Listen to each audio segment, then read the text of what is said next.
अस्सलाम वालेकुम नाजरीन, सईद बलोच एक नई वीडियो के साथ आपकी खिदमत में हाजिर है। नाजरीन, एक बहुत बड़ी ख़बर है और ये ख़बर आज इस वीडियो में आपके साथ शेयर करेंगे। ख़बर ये है कि army chief general Asim Munir ने इमरान खान के मौक़िफ़ की हिमायत कर दी है। ये कहानी क्या है, ये ख़बर क्या है, इसकी तफसीलात क्या हैं, ये तमाम तफसीलात इस वीडियो में आपके साथ शेयर करेंगे। लेकिन उससे पहले कुछ पस मंज़र है जो मैं आपके साथ इस वीडियो में शेयर करूँगा। बलूचिस्तान में आज यानी 12 अक्टूबर को एपेक्स कमेटी का एक इजलास हुआ और इस इजलास में करप्शन के ख़िलाफ़ आर्मी चीफ के अज़म का आदा किया गया। इसके अलावा एपेक्स कमेटी के इजलास में गुज़श्ता 10 साल में बलूचिस्तान को जारी फ़ंड्स की तहकीकात का भी फ़ैसला किया गया है। इसके अलावा एपेक्स कमेटी के इजलास में ये भी फैसला किया गया है कि गैर कानूनी तारकीन वतन के ख़िलाफ़ क्या इक़दाम किए जाएंगे और इस हवाले से कमेटी को ब्रीफिंग भी दी गई। इसके अलावा ईरान से तेल की स्मगलिंग का मामला भी एपेक्स कमेटी के सामने ज़ेरे गौर आया, जबकि इजलास में दीगर कई अहम जो फैसले थे, जो अहम मामलात थे, उनके ऊपर भी गौर किया गया। अब आते हैं उस असल ख़बर की तरफ जो इसी एपेक्स कमेटी के इजलास से जुड़ी है। आपको याद है कि गुज़श्ता साल 27 अक्टूबर को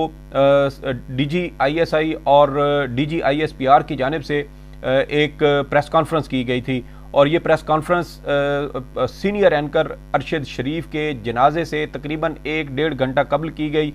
और इस प्रेस कॉन्फ्रेंस के दौरान DGISI की जानिब से एक बड़ा अहम नुक्ता जो है वो आवाम के सामने रखा गया।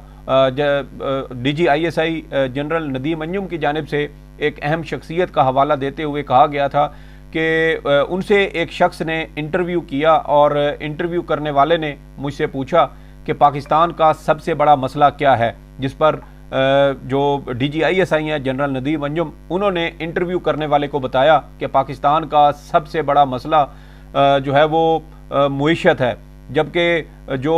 इंटरव्यू करने वाले थे उन्होंने फिर इसके ऊपर रद्द-ए-अमल देते हुए कहा कि पाकिस्तान का सबसे बड़ा मसला मुईशत नहीं बल्कि अपोजिशन है। ये कुछ पस मंज़र था जो उस वक्त के जो जब ये इंटरव्यू हो रहा था तो DGISI जनरल नदीम अंजुम के साथ जो गुफ्तगू हुई उस इंटरव्यू लेने वाले की, ये उन्होंने उसकी कुछ तफसीलात बताई और फिर कुछ लोगों की जानिब से ये अंदाज़ा लगाया गया कि इंटरव्यू लेने वाले मुमकिन तौर पर कौन हो सकते हैं। तो फिर वो जो DGISI की तैनाती का मामला था उसके ऊपर बहस की गई और वो नुक्ता सामने आया कि जब DGISI की तैनाती होना थी तो उस वक्त के जो वज़ीर आज़म थे इमरान खान, उन्होंने 2 से 3 उम्मीदवारों के इंटरव्यू किए, जिसके बाद DGISI की तैनाती का बाकायदा नोटिफिकेशन जारी किया गया था। और इस तरह लोगों ने एक अंदाज़ा लगाया कि वो जो इंटरव्यू लेने वाली शख्सियत थी वो कोई और नहीं बल्कि उस वक्त के वज़ीर आज़म इमरान खान थे। और इमरान खान साहब जो उस वक्त के वज़ीर आज़म थे, उनका ये मौक़िफ़ था कि करप्शन जो है वो पाकिस्तान का बहुत बड़ा मसला है और जो उस वक्त की अपोजिशन थी जिसमें PDM की जो बाद में इत्तेहाद बना, PDM की सियासी जमातें थीं, वो उसमें शामिल थीं और इमरान खान का जो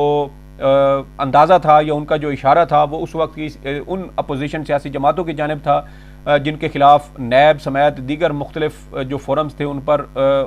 फोरम्स पर करप्शन के मुकदमात चल रहे थे। तो ये जो पस मंज़र है ये बताने का मकसद सिर्फ यही है कि जो उस वक्त इमरान खान साहब का मौक़िफ़ था कि पाकिस्तान का सबसे बड़ा मसला मुईशत नहीं बल्कि करप्शन है। और आपको याद होगा कि अपने जो 3.5 साल या 3.25 साल का जो अरसा था पाकिस्तान तहरीक इंसाफ की हुकूमत का, उसके अंदर हमने मुतअद्दिद मौक़े पर ऐसा देखा कि साबिक़ वज़ीर आज़म इमरान खान की जानिब से करप्शन के ख़िलाफ़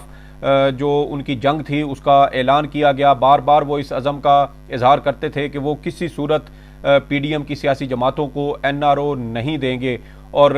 आपको याद होगा कि गुज़श्ता साल मार्च के आखिर में इस्लामाबाद में सिक्योरिटी डायलॉग कॉन्फ्रेंस हुई थी और वहाँ पर भी ग़ालिबन इमरान खान साहब की जानिब से इस अज़म का इजहार किया गया था कि वो करप्शन करने वालों को किसी सूरत माफ़ नहीं करेंगे। लेकिन उस वक्त लोगों की जानिब से उनका जो एक मौक़िफ़ होता था उसका मजाक उड़ाया जाता था, उसके ऊपर जो है वो जुमले कसे जाते थे। लेकिन अब ये एक बहुत बड़ी खबर है कि आर्मी चीफ की जानिब से इमरान खान के इस मौक़िफ़ की जो है वो अब तायीद की गई है, उसकी हिमायत की गई है। आर्मी चीफ साहब ने ये जो एपेक्स कमेटी के इजलास के हवाले से मैंने आपको बताया, इसी इजलास के दौरान आर्मी चीफ साहब के इस अज़म का जो है वो इजहार भी किया गया कि आर्मी चीफ साहब ये समझते हैं कि पाकिस्तान में जो करप्शन का मसला है ये दहशतगर्दी से भी बड़ा जुर्म है। और अब देखें कि जो बात इमरान खान साहब आज से चंद साल पहले किया करते थे, आर्मी चीफ साहब चंद साल के बाद आके उसी नुक्ते पे आके खड़े हुए हैं कि करप्शन पाकिस्तान का दहशतगर्दी से भी बड़ा मसला है। और ये बात जब इमरान खान साहब करते थे कि करप्ट लोगों को किसी सूरत मुआफ़ी नहीं मिलनी चाहिए, उनके खिलाफ कानून का भरपूर इस्तेमाल होना चाहिए और करप्ट लोगों के खिलाफ मुकदमात बनाकर उनको जेलों में डाला जाना चाहिए, तो कोई उस वक्त इमरान खान की बातों पर यकीन करने को तैयार नहीं होता था, बल्कि इमरान खान का तमस्कर उड़ाया जाता, उसका मजाक उड़ाया जाता और उसके इस बयान पर उसको कठपुतली करार दिया जाता। लेकिन अब देखें कि इतने साल गुजरने के बाद, इतने माह गुजरने के बाद अब आर्मी चीफ साहब का भी ये एक मौक़िफ़ है कि करप्शन दहशतगर्दी से बड़ा जुर्म है। तो अब देखें कि ऐसा ऐसा चीज़ें जो हैं वो उसी जगह पर आ रही हैं जहां पर इमरान खान साहब चंद साल पहले खड़े हुए थे। तो उससे एक ये भी तासुर मिलता है कि इमरान खान साहब का जो विजन है वो पाकिस्तान की जितनी भी पॉलिटिकल लीडरशिप है उनसे बहुत ज़्यादा उनका जो है वो विजन है, वो चीज़ों को बहुत पहले बहुत तेज़ी के साथ भांप लेते हैं, उनको समझ लेते हैं। और इमरान खान साहब ने जो मसला चंद साल पहले उनको अंदाज़ा हो गया था कि यह मसला पाकिस्तान का बुनियादी मसला है, अब आर्मी चीफ साहब कई साल के बाद, कई माह के बाद उस मसले के ऊपर आके वो भी इस बात पर मुत्तफिक हो गए हैं कि करप्शन पाकिस्तान का सबसे बड़ा मसला है। आपको याद है कि गुज़श्ता कुछ हफ्तों से आर्मी चीफ साहब की जानिब से ये एक भरपूर किस्म की मुहिम चलाई जा रही है कि पाकिस्तान के अंदर करप्शन का खात्मा किया जाएगा, करप्ट लोगों का खात्मा किया जाएगा, स्मगलिंग करने वालों के खिलाफ कार्रवाई का इंदिया दिया जा चुका है। इसके अलावा ये भी कहा गया है कि जो अफसरान जो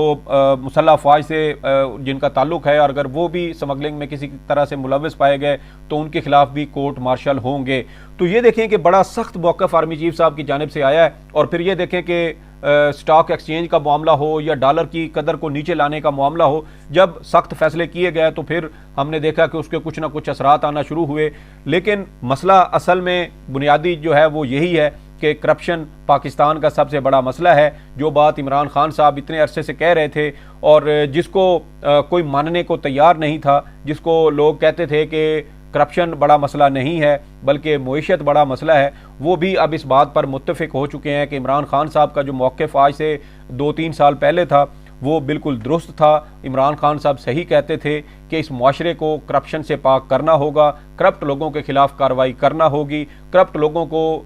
कानून के कटहरे में लाकर सजाएं देना होंगी, उसके बाद ही पाकिस्तान तरक्की कर सकता है। यहाँ पर हमने देखा कि कुछ ऐसे नायाब किस्म के अजूबे भी हमें यहाँ पाकिस्तान के मुआशरे में नजर आए जो करप्शन के हक में जो है वो बोला करते थे और कहा करते थे कि चीन ने भी करप्शन के जरिए तरक्की की है, इसलिए पाकिस्तान को भी करप्शन का जो है वो रास्ता खोलना चाहिए और जब करप्शन का रास्ता खुलेगा तो फिर इससे पाकिस्तान भी तरक्की करेगा। लेकिन वो तमाम लोग गलत साबित हुए। इमरान खान साहब का विजन, उनकी सोच, उनकी चीज़ों को भांप लेने की जो सलाहियत है वो दीगर सब के ऊपर गालिब आई और इमरान खान साहब का वो मौक़िफ़ जो 2-3 साल 4 साल पहले वो इख्तियार करते थे उसके ऊपर अब चंद साल के बाद आके आर्मी चीफ साहब भी मुत्तफिक हो रहे हैं। यकीनन इस बात के ऊपर इत्तफाक हो जाना भी एक बहुत बड़ी बात है कि करप्ट लोगों के खिलाफ कार्रवाई की जाए। दूसरी जानिब आप ये देखें कि साबिक आर्मी जो